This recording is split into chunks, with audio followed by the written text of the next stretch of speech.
یہ فقیر اپنی تہی دستی، کم علمی، بے بضاعتی، بے مائگی کی بنیاد پر اپنے آپ کو اس کا اہل ہرگز نہیں سمجھتا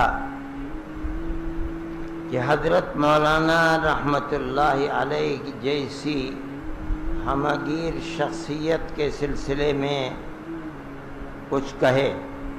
حقیقت یہ ہے کہ میرا کچھ کہنا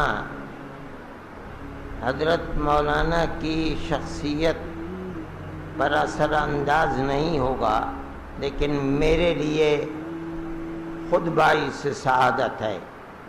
آج بات کرتے ہیں حضرت مولانا محمد سالم صاحب رحمۃ اللہ علیہ کے بارے میں۔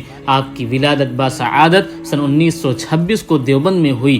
اس طرح آپ نے 95 سال اس دار فانی میں گزارے۔ سن 1932 میں علامہ محمد انور شاہ کشمیری رحمۃ اللہ علیہ نے آپ کی بسم اللہ خوانی کرائی تھی۔ علاوہ ازیں آمد نامہ جیسی ابتدائی فارسی کتاب کے چند اسباق بھی آپ کو پڑھائے تھے۔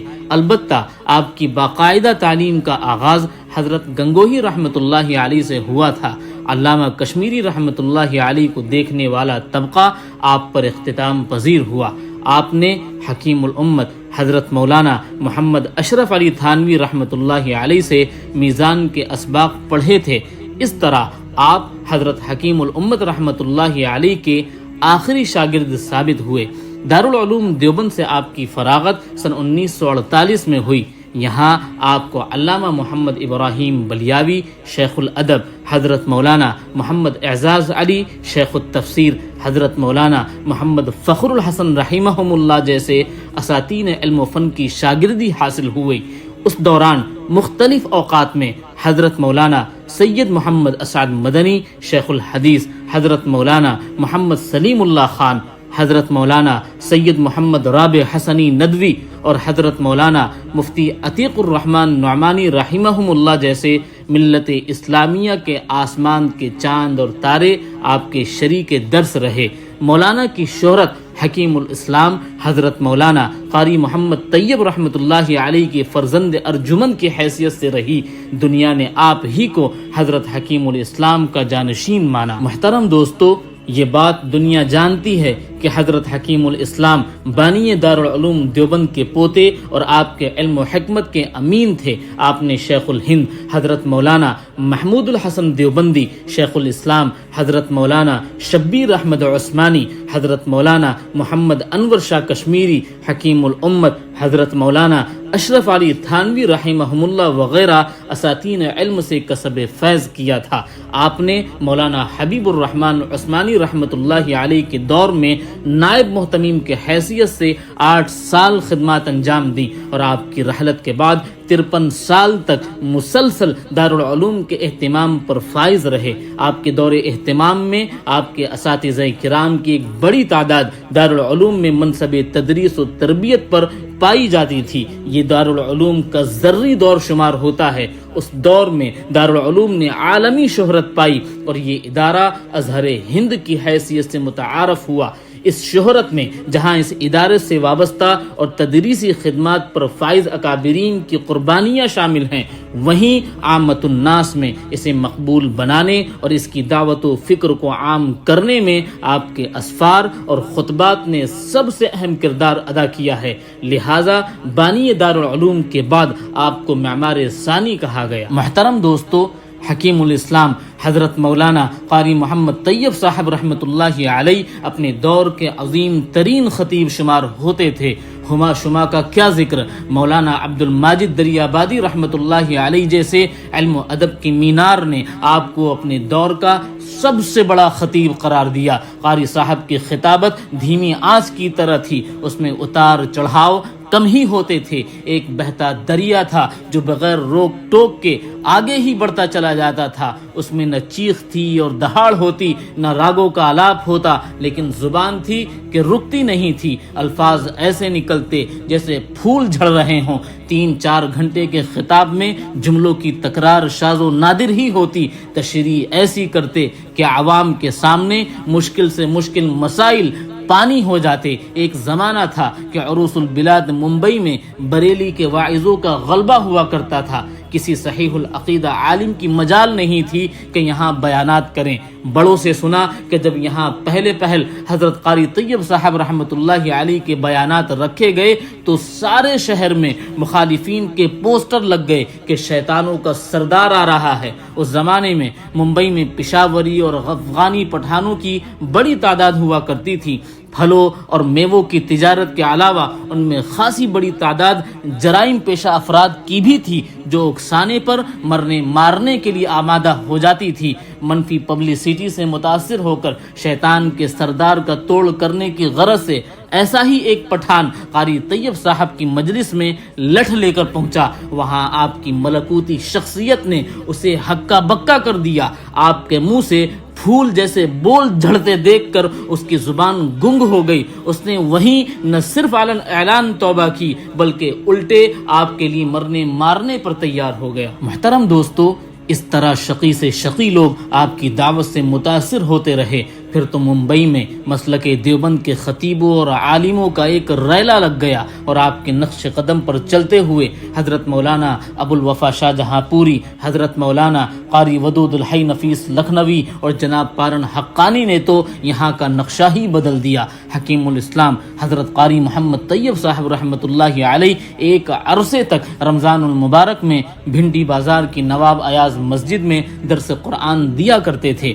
حضرت قاری صاحب کی تفسیر کی مجالس میں بیٹھنے والوں میں سے بہت سے لوگوں نے حضرت کے خطبات کو جمع کیا اور کہا کہ ہماری حیرت کی انتہا نہ رہی جب یہ انکشاف ہوا کہ ان میں سے ہر خطبے کا آغاز الگ الگ آیت یا حدیث سے ہوا تھا۔ خطبے کے آغاز میں ان کی تکرار شاید ایک یا دو خطبات میں پائی جاتی تھی۔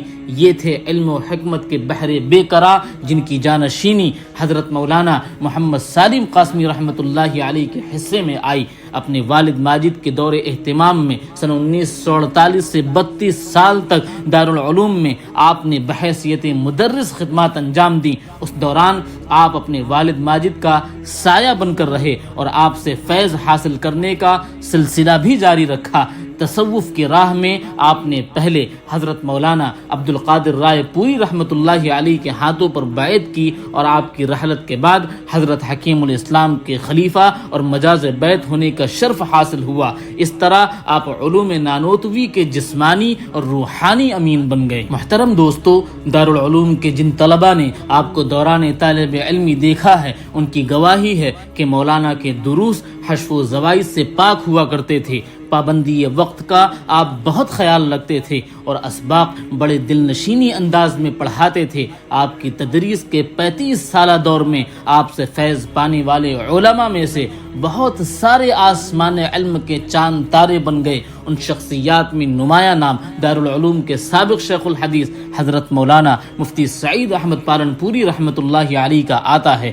مولانا محمد سالم صاحب رحمۃ اللہ علیہ تعلیم و تعلم کے آدمی تھے۔ آپ کے دروس سیاست اور پارٹی بازی سے پاک ہوا کرتے تھے۔ آپ کی زندگی میں سب سے مشکل مرحلہ اس وقت آیا جب آپ کے والد ماجد کے ساتھ آپ کو بھی اپنے آباء و اجداد کے قائم کردہ گہوارہ علم سے الگ ہونا پڑا۔ جہاں آپ نے بولنا سیکھا تھا، اس سایہ دار درخت کی ٹھنڈی چھاؤں میں زندگی کے 55 سال گزارے تھے۔ آستانہ قاسمی اس کے سامنے ہی واقع تھا۔ اس وقت دل پر کیا گزرتی ہوگی جب آپ پر اس کے دروازے بند کر دیے گئے ہوں۔ اللہ کا شکر ہے آنکھ بند ہونے سے پہلے گلے شکوے دور کر کے اس دنیا سے اٹھے۔ جب جنازہ اٹھا تو دل کدورتوں سے پاک تھا۔ ویسے آپ نے اپنے خالق کے سوا بندوں کا گلہ شکوہ کسی سے کیا ہی کب تھا؟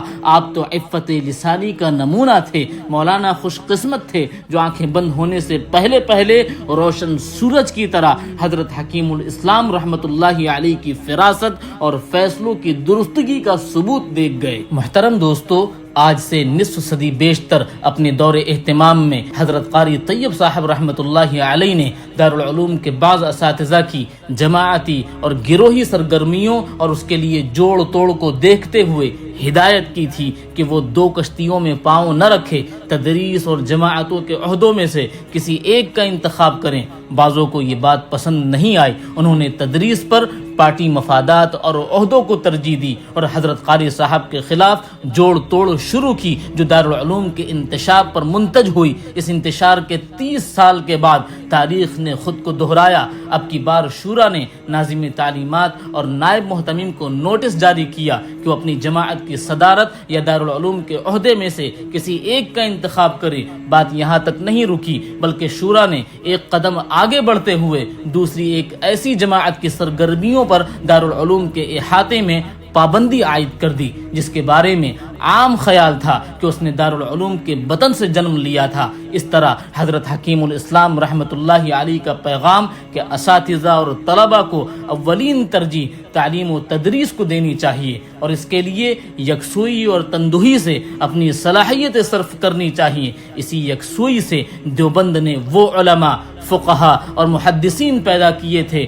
جن پر بجا طور پر مسلمانان ہند کو فخر حاصل ہے۔ یہی موقف حضرت حکیم الاسلام رحمۃ اللہ علیہ کے پیر و مرشد حکیم الامت حضرت تھانوی رحمۃ اللہ علیہ کا بھی تھا۔ جب حضرت تھانوی رحمۃ اللہ علیہ کو محسوس ہوا کہ دارالعلوم پر جذباتی پارٹی بندی کا غلبہ ہو رہا ہے اور اس رویے کی اصلاح آپ کی دسترس سے باہر ہے تو دارالعلوم کی سرپرستی سے کنارہ کش ہو گئے۔ محترم دوستو، حضرت حکیم الاسلام رحمۃ اللہ علیہ اور مولانا محمد سالم صاحب کے دلوں پر دارالعلوم سے نکلنے کے بعد اس کے بالمقابل ایک دوسرے دارالعلوم کا قیام بہت شاق گزر رہا تھا اور ایک عرصے تک اس پر دل بھی آمادہ نہیں ہو رہا تھا، لیکن حضرت مولانا اندر شاہ کشمیری رحمۃ اللہ علیہ اور دوسرے احباب کے اصرار پر کچھ عرصے بعد سن 1982 میں علم دین کی شکل میں اللہ تعالی نے ان پر جو انعام کیا تھا اس کے فیض کو عام کرنے کے لیے ایک نئے ادارے وقف دارالعلوم دیوبند کی تاسیس میں شریک ہوئے اور تادم واپسی 36 سال تک اپنے والد ماجد کے نقش قدم پر چلتے ہوئے علم دین اور دعوت کی خدمت انجام دی۔ اللہ کی ذات حکمت والی ہے، انتشار میں بھی منفعت کی راہ نکل آئی۔ آج وقف دارالعلوم بھی اپنے اصل کے نقش قدم پر چلتے ہوئے دیوبند کی دوسری آنکھ بن گیا ہے، روز بروز ترقی کی راہ پر گامزن ہے اور اس سے فیض کا سلسلہ جاری و ساری ہے۔ وقف دارالعلوم پر ابتدا میں بڑا کڑا وقت آیا۔ ایک طرف مخالف پروپیگنڈا، وسائل محدود، بنیادی طور پر مولانا سالم کا مزاج بھی چندے والوں کا نہیں تھا۔ نوزائیدہ ادارے سے مربوط ہونے والے زیادہ تر افراد بزرگ اور ریٹائرڈ عمر کو پہنچ چکے تھے۔ انہوں نے اپنا خون نچوڑ کر اپنے مادر علمی کو دے دیا تھا، لیکن ان کی جسمانی قوت ان کے بلند حوصلوں کا ساتھ نہیں دے پا رہی تھی۔ خود مولانا بھی اس وقت 60 سال کی عمر کے قریب تھے۔ ادارے قائم کرنے اور چلانے کے لیے نوجوان خون کی ضرورت ہوتی ہے، لیکن اللہ نے ہمت دی تھی، توفیق الہی ساتھ ساتھ چل رہی تھی، نیتیں نیک تھی، مقصد صالح تھا۔ اللہ نے رکاوٹوں کو دور کیا، دھیرے دھیرے اللہ کی نصرت آتی چلی گئی اور حالات بدلتے چلے گئے۔ محترم دوستو، حضرت مولانا محمد سالم صاحب اپنے دوستوں، ساتھیوں اور شاگردوں کے ستائے ہوئے تھے۔ دارالعلوم کے تنازعے میں اور وقف کے قیام کے بعد ذہن و دماغ پر بہت زیادہ بوجھ پڑ گیا تھا، لیکن مجال تھی جو حرف شکایت زبان پر لاتے۔ حضرت مولانا کے قریبی لوگوں نے بتایا کہ کئی بار مولانا کے ساتھ رہنے کا موقع ملا، بڑا بے تکلفانہ ماحول ہوتا، بات چیت میں اپنائیت کا احساس ہوتا۔ اس دوران آپ کی غیبت کرنے والوں کا تذکرہ کسی چاہنے والوں سے آتا، لیکن کیا مجال تھی جو کبھی آپ کی زبان حرف شکایت سے داغدار ہو جائے؟ یا آپ کے کردار کی عظمت تھی جس نے آپ کو ہمیشہ سر بلند رکھا؟ بلندی کردار کے ایسے نمونے اب اہل علم میں ناپید ہوتے جا رہے ہیں۔ آپ کے ساتھ جو کچھ برا ہوا انہوں نے اسے بھلا دیا تھا۔ فدائے ملت حضرت مولانا محمد اسعد مدنی رحمۃ اللہ علیہ سے بستر مرگ پر جا کر ملے اور دلوں کو صاف کرنے میں پہل کی۔ خادم القرآن والمساجد حضرت مولانا غلام محمد وستانوی کی جگہ پر اہتمام کی ذمہ داری اور جمعیت کے آپسی اختلافات کے بعد بحیثیت صدر آپ کے انتخاب کی کوششوں کو آپ نے قبول نہیں کیا، جس سے محسوس ہوتا ہے کہ دارالعلوم میں جو تنازع پیدا ہوا تھا اس کی اساس جاہ و منصب کی خواہش نہیں تھی، وہ ایک اصولی بات تھی جس سے تادم واپسی آپ نے منہ نہیں موڑا۔ یہ آپ کے اخلاص کی نشانی تھی۔ حضرت مولانا قاضی مجاہد الاسلام رحمۃ اللہ علیہ کی رحلت کے بعد صدارت کے لیے ووٹنگ ہوئی تو مولانا سالم اور مولانا سید محمد رابع حسنی ندوی صاحب کو یکساں ووٹ ملے، لیکن آپ نے مولانا سید محمد رابع صاحب کے حق میں پلہ وزنی کر کے انہیں بورڈ کا صدر بننے میں کردار ادا کیا۔ محترم دوستو، ایک طویل عرصے سے ان کے پاؤں کمزور ہو گئے تھے، چلنا پھرنا ممکن نہیں رہا تھا، بڑھتی عمر کے ساتھ بیماریاں بھی سایہ فگن رہتی، بیماریوں کا کوئی بھروسہ نہ تھا کہ کب حملہ آور ہوں، لیکن ملت کے مفاد میں جب تک سانسیں چلتی رہیں ہمیشہ رخت سفر باندھے رکھا۔ اس حالت میں بھی مسلم پرسنل لا بورڈ کے ایک دن کے اجلاس میں شرکت کے لیے پورے دن کا سفر طے کر کے کئی ایک اسٹیشن اور ہوائی اڈے تبدیل کر کے بھٹکل پہنچتے اور پیرانہ سالی کی اس ہمت کو دیکھ کر لوگ دنگ رہ جاتے۔ مولانا اپنے والد ماجد حضرت حکیم الاسلام رحمۃ اللہ علیہ کے حقیقی جانشین واقع ہوئے تھے، تقریر بڑی دل نشین کرتے تھے، جوانی میں انداز میں ٹھہراؤ تھا، لیکن آخر میں بولنے کی رفتار میں کچھ تیزی محسوس ہوتی تھی، لیکن علم و حکمت کی باتیں وہی ہوا کرتی، فصاحت و سلاست میں بھی وہی حسن پایا جاتا تھا۔ مولانا نے ایک طبعی عمر گزار کر داعی اجل کو لبیک کہا۔ مولانا اب اس بارگاہ میں پہنچ گئے ہیں جہاں سے واپس کوئی نہیں آتا، لیکن جب جانے والے کی جگہ پر نہ ہو، خلا بھرنے کی کوئی آس نہ ہو اور زمانے کو ان کی ضرورت پہلے سے زیادہ محسوس ہو تو کیسے ممکن ہے کہ وہ دلوں میں زندہ نہ رہیں؟ 70 سال تک جن کے سامنے ایک کثیر تعداد افراد نے زانوئے تلمذ طے کیا ہو اور ان کی جلائی ہوئی شمعوں کی لو سے لاکھوں شمعیں جل اٹھی ہوں اور ان سے 4 دانگے عالم میں علم کی روشنی پھیل گئی ہو، آخر ایسی شخصیت کے حق میں دعا کے لیے ہاتھ کیوں نہ اٹھیں گے؟ اللہم اغفر لہ ورحمہ۔ بچھڑا وہ اس ادا سے کہ رت ہی بدل گئی، وہ ایک شخص سارے شہر کو ویران کر گیا۔ محترم دوستو، ویڈیو پسند آنے پر لائک شیئر سبسکرائب ضرور کریں۔ والسلام علیکم ورحمۃ اللہ وبرکاتہ۔